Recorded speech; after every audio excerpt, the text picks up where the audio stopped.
시청자 여러분 안녕하십니까? 뉴스포 시작합니다.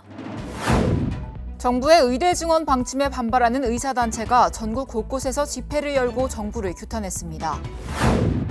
중랑구가 홍보대사 위촉패 수여식을 개최했습니다. 포항의 청년들이 모여 청년 리더 소통 간담회를 열었습니다. 충북경제자유구역청이 오송국제도시 조성방안 연구용역 최종 보고회를 개최했습니다. 겨울철 이상고온으로 딸기 수확량이 감소하면서 가격이 급등했습니다. 정부의 의대 증원 방침에 반발하는 의사단체가 전국 곳곳에서 집회를 열고 정부를 규탄했습니다. 광주시와 전남도 의사회 소속 의사들도 거리로 나섰는데 전공의 등은 참여하지 않아 대형 병원은 정상 운영됐습니다. 의대 정원 결석 확대, 의례책에 붕괴된다. 의사협회 소속 의사들이 손팻말을 들고 정부의 의대 증원 방침에 반대의 목소리를 높였습니다. 이들은 내년부터 의대 정원을 2,000명 늘리면 교육의 질이 떨어지고 국민의 의료비 부담도 커진다고 주장합니다. 무엇보다 의사 수가 늘어도 환자들이 지역에서 양질의 의료를 접하는 것이 어렵다고 강조했습니다. 저희들이 주장하는 것은 의사 수가 아니라 의료의 접근도, 의료의 질을 설명을 하는 거죠. 이런 의사의 주장에 전문가들은 반박하고 있습니다. 현재도 의사가 부족해 일부 간호사들이 빈자리를 메우고 있고 향후 고령화가 심해지면서 의료 수요는 더 커질 수밖에 없다는 겁니다. 의사가 부족해서 의사의 고유의 업무들이 간호사나 일반 직원들한테 넘어가고 있거든요. 이런 것부터 정리를 하지 않고 어떻게 의대 정원을 늘리지 않겠다고 하는지 도무지 이해할 수 없는 상황이라고 생각합니다. 이번 집회에는 전공의나 수련의가 참여하지 않으면서 대형 병원은 정상 운영돼 환자의 불편은 크지 않았습니다. 의사단체가 강력한 대정부 투쟁에 나서겠다고 밝힌 가운데 정부는 비상진료 체계를 준비하는 등 물러서지 않겠다는 입장이어서 양측의 갈등은 당분간 이어질 것으로 보입니다. 수도권 소식입니다. 중랑구가 지역의 브랜드 가치를 높이고 효과적인 구정 홍보를 위해 홍보대사 위촉패 수여식을 개최했습니다. 중랑구의 새 얼굴이 된 김옥연과 배아연은 모두 중랑 구민으로 평소 지역에 대한 애정이 남다른 것으로 알려져 있습니다. 향후 중랑구 홍보대사는 각종 지역 축제와 행사 등에 참석하며 중랑구의 매력과 구정 전반에 대해 널리 알리는 역할을 하게 됩니다. 류경기 구청장은 앞으로 중랑구의 얼굴로서 활발한 활동을 펼쳐주길 부탁드린다고 말했습니다. 동대문구와 동대문 소방서는 20년 이상 된 노후 공동주택 화재 안전점검을 실시했습니다. 이날 점검은 1989년 준공된 동서울 한양아파트와 1992년 준공된 동답 한신아파트 두 곳을 대상으로 실시됐습니다. 두 아파트 모두 스프링클러 설비가 돼 있지 않아 화재 시 대형 화재로 번질 수 있는 화재 취약 노후 공동주택입니다. 이날 현장에서는 화재 수신반 작동 여부, 비상 방송 설비 점검, 피난구 유도 등 확인 등 주민의 안전을 확보하기 위해 미비한 점이 없는지 아파트 곳곳을 확인했습니다. 이날 점검을 통해 발견된 사항 중 단순 경미한 사항은 즉시 현장에서 시정 조치했으며 예산이 필요한 시설에 대해서는 재난안전관리기금으로 보수 보강하도록 하는 등 관리를 지속적으로 할 예정입니다. 구는 앞으로도 철저한 현장 점검을 통해 구민들이 안전하고 살기 좋은 환경을 만들어 나가겠다고 밝혔습니다. 동대문구가 대한민국 평생학습도시 좋은 정책상을 2년 연속 수상했습니다. 대한민국 평생학습도시 좋은 정책상은 교육부가 평생학습도시로 선정한 196개 지방자치단체 74개 교육지원청을 대상으로 평생학습도시 우수 사례를 발굴해 공유하기 위해 마련된 상입니다. 구는 평생학습 활동가 및 리더 양성 프로그램 운영에 대한 노력을 인정받아 상을 수상하게 됐습니다. 구는 행복한 평생학습 마을 조성을 목표로 평생학습 마을 활동가, 디지털 문해교육 활동가, 한방산업 활성화 활동가 양성 등 세계 사업 31개 프로그램을 운영해 총 100여 명의 활동가를 양성해 동별 평생학습센터와 동대문구 평생학습관에서 강사로 활동하고 있습니다. 구는 이번 수상을 통해 우리 구의 우수한 평생학습 도시 사례를 전파할 수 있는 계기가 되길 바란다고 전하고 앞으로도 구민의 삶의 질 향상에 도움이 되는 평생학습 도시를 만들어가겠다고 밝혔습니다.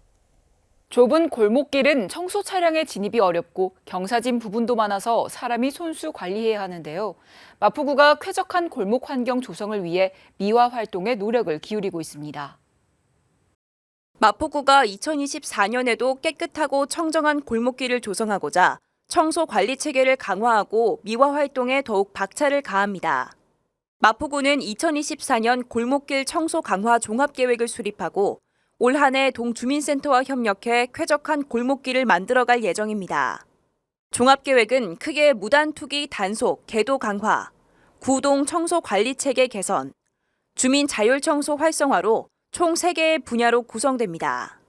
무단투기 단속과 계도를 위해 환경공무관 무단투기 단속반이 운영되고 주민들의 자원봉사와 재활용을 적극 장려하기 위한 제도들이 마련됩니다. 큰 대로변뿐 아니라 좁은 골목길까지 청결을 유지함으로써 더 깨끗한 마포가 조성되길 기대합니다. 하루 평균 3만 명이 이용하는 마포역. 하지만 이 마포역 4번 출입구에는 에스컬레이터가 없어 많은 교통약자들의 불편함이 있었습니다. 하지만 올해 3월 드디어 에스컬레이터 설치 타당성 조사에 착수하게 됐는데요.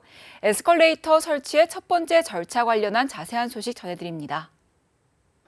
수년간 인근 주민들의 바람이었던 마포역 4번 출입구 에스컬레이터 설치에 대한 절차가 첫 발을 내디뎠습니다. 올해 3월 서울교통공사가 마포역 4번 출입구 에스컬레이터 설치 기본 구상 용역, 즉 타당성 조사에 착수하면서부터입니다. 조사 결과 타당성이 입증되면 이를 바탕으로 설계가 시행되고 예산을 확보해 설치 공사를 진행하게 됩니다. 그간 마포역 4번 출입구는 많은 이용객이 있었지만 에스컬레이터가 없어 장애인, 임산부, 노약자 등 교통약자의 이동에 어려움이 있었습니다. 이번에 진행되는 타당성 조사를 시작으로 하루빨리 교통약자의 이동 편리성이 강화되기를 바랍니다. 광역시 소식입니다. 대구시가 동성로 르네상스 프로젝트에 따라 228 기념중앙공원을 젊음과 활력이 넘쳐나는 도심의 명품 공원으로 재조성합니다. 228 기념중앙공원은 조성된 지 20여 년 된 도심공원으로 어둡고 개방감이 떨어져 이용 활용도가 다소 낮았지만 이번 리뉴얼로 개방적이고 활용도가 높은 잔디광장으로 조성됩니다. 이에 따라 공원 내 녹지 공간을 잇는 보행 동선을 구성했고 야외 무대는 리모델링하는 등 기존 공원 시설과 수목을 최대한 활용키로 했습니다. 또 북측 출입구 주변은 버스킹 무대와 데크 스탠드 휴게 공간을 설치해 버스킹 등 공연 관람이 가능토록 했고 동남측 공간은 돌담길 나무바닥 산책로와 가로 휴게 공간으로 만들 계획입니다. 대전시가 CES 2024 대전관 첫 단독 운영에 따른 결과 보고와 참가 기업의 성과 공유회 시간을 가졌습니다. 이날 성과 공유회에는 이장우 대전시장과 박대희 대전창조경제혁신센터장을 비롯해 국내 및 해외 투자사 등 50여 명이 참여했습니다. 이장우 시장은 참가 기업의 전시 홍보물을 둘러보고 지역의 미래 먹거리 산업을 선도하는 혁신 창업 기업을 격려했습니다. 향후 대전시는 참여 기업의 피칭 무대, 비즈니스 면담을 위한 전용 상담 공간 등 수출 계약 상담 등을 할 수 있는 공간을 마련해 참가 기업의 성과를 이끌어낼 예정입니다. 계속해서 강원도 소식입니다. 횡성군이 소통군정을 함께 펼쳐나갈 민간 홍보 파트너 제3기 횡성군 SNS 서포터즈 발대식을 개최했습니다. 횡성군은 군민과의 적극적인 소통과 문화관광 이미지 형성을 위해 지난 2021년부터 SNS 서포터즈를 운영하고 있습니다. 제3기 횡성군 SNS 서포터즈는 공개 모집을 통해 20대부터 70대까지 다양한 연령층으로 13명을 선발했으며 발대식에서는 위촉장 수여, 우수 사례 발표, SNS 서포터즈 활동에 따른 전문 교육, 서포터즈 간 정보 교환 등이 실시됐습니다. 제3기 서포터즈는 앞으로 1년간 다양한 SNS 채널에 주요 축제와 관광지 소개를 비롯한 지역 소식을 영상과 글, 이미지 등 다채로운 콘텐츠로 제작해 생생히 전달해 나가게 됩니다. 횡성군과 강원특별자치도 교육청, 횡성교육지원청, 서원초등학교가 횡성군청 대회의실에서 교육부 학교 복합시설 사업 추진을 위한 업무 협약을 체결했습니다. 이번 협약에 따라 서원초등학교에 학생과 지역 주민들이 이용할 수 있는 수영장, 돌봄교실, 실내 골프 연습실, 피트니스 센터를 설치하고 옥상에는 학생들을 위한 인조잔디 운동장, 농구장 등 체육시설을 조성하게 됩니다. 서원면에서는 그동안 작은 학교를 살리기 위해 특성화 교육에 대한 공감대가 형성됐고, 지난 1월 골프 인재 양성을 위한 업무 협약이 추진되기도 했습니다.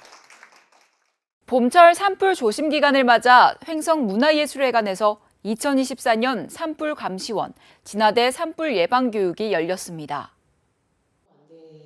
이번 교육에는 산불 감시원과 산불 전문 예방 진화대원, 공무원 등 200여 명이 참석했으며 산불로부터 군민의 생명과 재산을 보호하고 귀중한 산림을 지키기 위한 결의문 낭독과 업무 역량 강화를 위한 직무 안전교육 등이 진행됐습니다.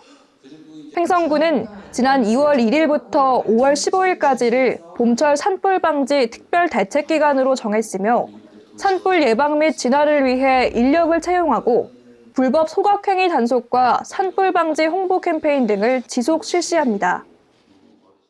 계속해서 충청도 소식입니다. 2024년 도정혁신과 개혁을 위해 충청북도 투자유치 전략의 새로운 비전을 발표했습니다. 충북도는 민선 8기 대기업 중심 첨단 우수기업 유치 60조 원 달성을 공약으로 설정해 최단기간 최대 실적의 투자 유치 성과를 거뒀습니다.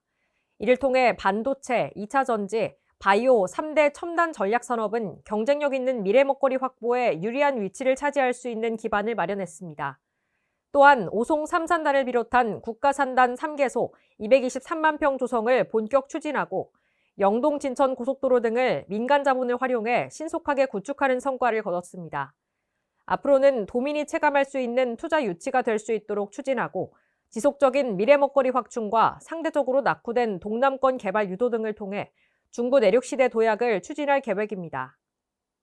제천 복합건물 화재 사고의 유가족 지원을 위한 공식적인 움직임이 6년 만에 첫 발을 내딛었습니다. 김영환 충북지사는 제천을 찾아 유족 지원을 위해 충북도와 제천시 유족대표 간 3자 협약을 체결했습니다. 지난 1월 유족들이 협의체 구성을 제안했는데 김 지사가 1대1 소통 창구를 역제안하면서 신속한 해결을 위한 실마리를 제공함에 따른 것입니다. 이후 충북도와 유족 측이 비공식 면담을 거쳐 지원 방안을 논의했고 사고 수습 마무리를 위해 한 달 만에 긍정적인 결론을 도출했습니다. 3자 간 협약 체결에 따른 구체적인 지원 대책, 방안, 절차, 시기 등은 향후 지속적인 대화를 통해 윤곽을 드러낼 예정입니다. 이어서 경상도 소식입니다. 경북 군의군수 및 군청 간부들이 경북도청을 찾아 고향사랑 기부금을 기부했습니다. 이날 김진열 군의군수와 군의군 공무원은 모금한 고향사랑 기부금 500만 원을 이철우 경북도지사에게 쾌척하며 고향에 대한 애정을 표현했습니다. 이 자리에는 군의 출신 도청향후회 회장인 오상철 자치행정과장을 비롯한 향후 공무원들도 함께했습니다. 이어 이철우 경북도지사와 김진열 군의군수는 그간의 소회를 밝히며 인사를 나누었습니다.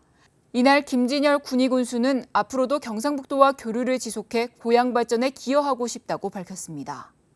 포항의 청년들이 모여 청년 리더 소통 간담회를 진행했습니다. 지난 1월 31일 33개 포항시 청년 단체들이 청년 리더 소통 간담회를 열었습니다. 청년들이 직접 주관한 이번 간담회에는 100여 명의 청년 리더들과 이강덕 포항시장 등이 함께하며 진솔한 소통의 시간을 가졌습니다. 간담회에서는 이강덕 시장이 포항의 정체성과 미래에 대해 특강을 했고 이후 청년들은 각자의 고민과 함께 포항시에 바라는 점 등을 이야기하며 의견을 나눴습니다. 또 지속가능한 포항을 위한 청년 정책을 비롯해 포항시가 나아가야 할 방향을 함께 고민하기도 했습니다. 특히 청년들은 글로컬 대학 30, 2차 전지 특화단지 지정 및 수소 연료전지 클러스터 조성, 산업 다변화에 따른 미래 먹거리 및 청년 취창업 등 현재 청년층이 가장 관심을 가지고 있는 분야를 중심으로 다양한 의견을 내놓았습니다. 또 이날 간담회 참석자들은 지역의료 불균형 해소를 위한 포스텍 의대 유치를 염원하는 퍼포먼스를 펼쳤습니다. 계속해서 광주 전남 소식입니다. 지난해 중반까지 비교적 시세가 좋았던 양파 가격이 연초부터 폭락 조짐을 보이고 있습니다. 정부가 지난해 물가를 잡겠다며 너무 일찍 수입 물량을 들여온 것이 양파 가격을 떨어뜨리는 부메랑이 되면서 농가에 큰 피해가 우려됩니다. 올 들어 양파 가격 하락세가 심상치 않습니다. 지난달 말 전국 농수산물 도매시장 양파 거래 가격은 1kg에 1,132원으로 지난해보다 23% 하락했습니다. 지난해 정부가 물가 안정을 이유로 만성종 출하 시기인 6월부터 수입을 하기 시작한 후유증이 나타나고 있습니다.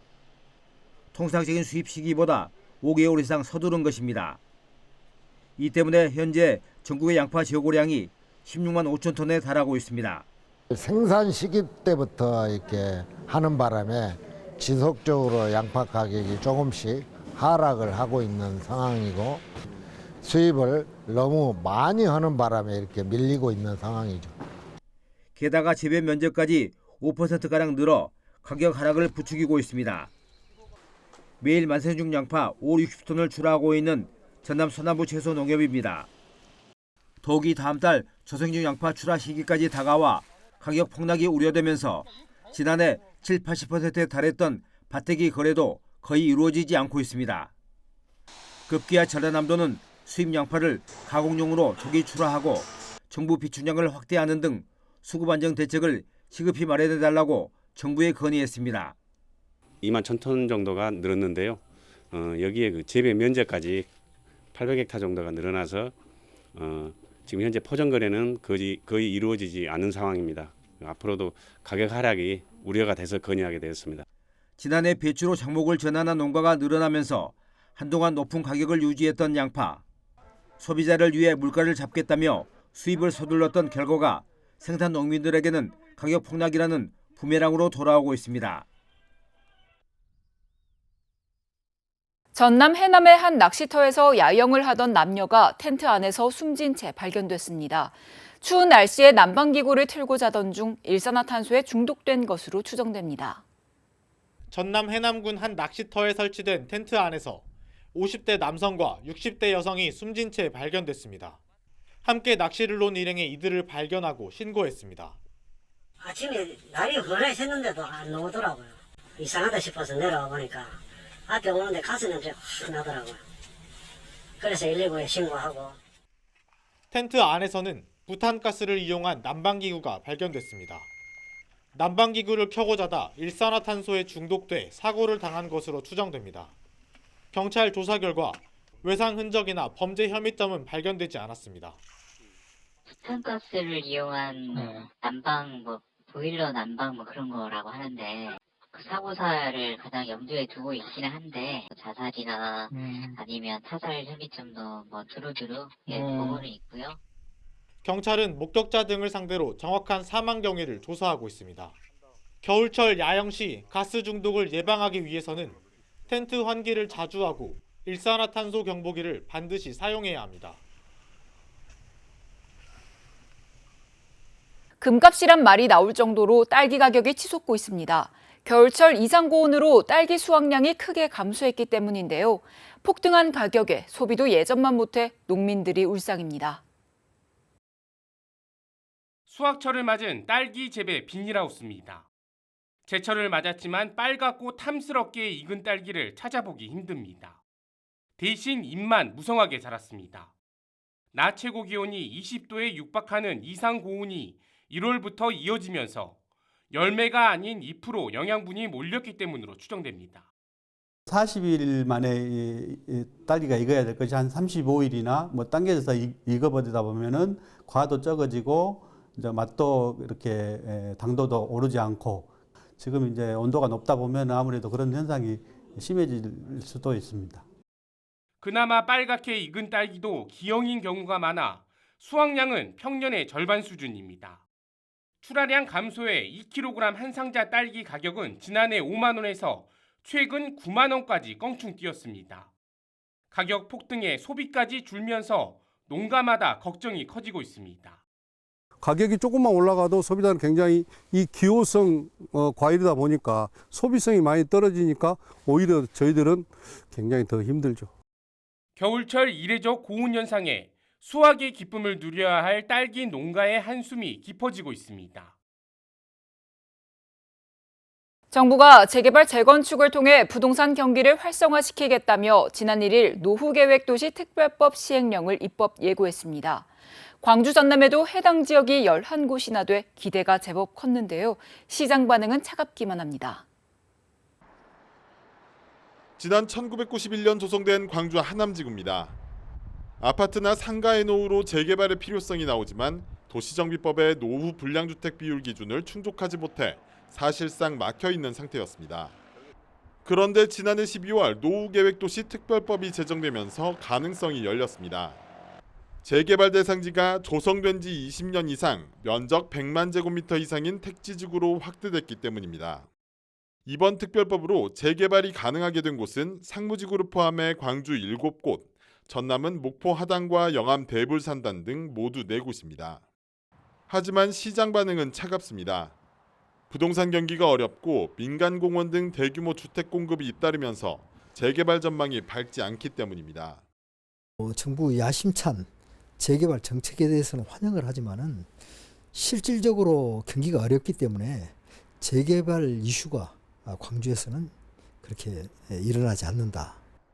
특히 2030년 광주 주택 보급률이 120%에 이르는 등 공급 과잉 시그널이 이어지면서 지자체들도 특별법에 따른 후속 조치에 조심스러운 반응입니다.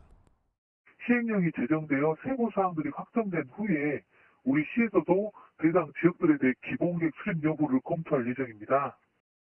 재개발 재건축 활성화를 목표로 한 정부의 노후계획도시 특별법이 부동산 경기 침체 속에 기대만큼 성과를 거두기는 쉽지 않다는 게 시장의 지배적인 평가입니다.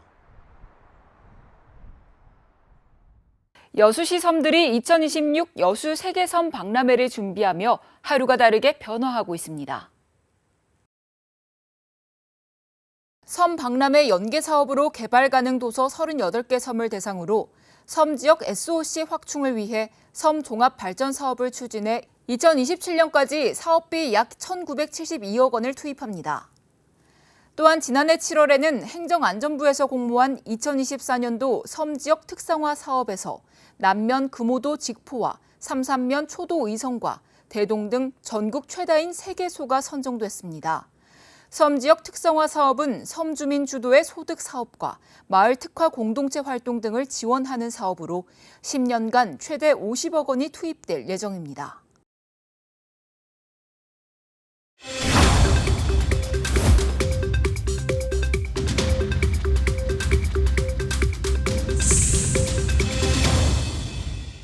한 주간의 행사 소식을 전해드리는 클릭 행사톡톡 시간입니다.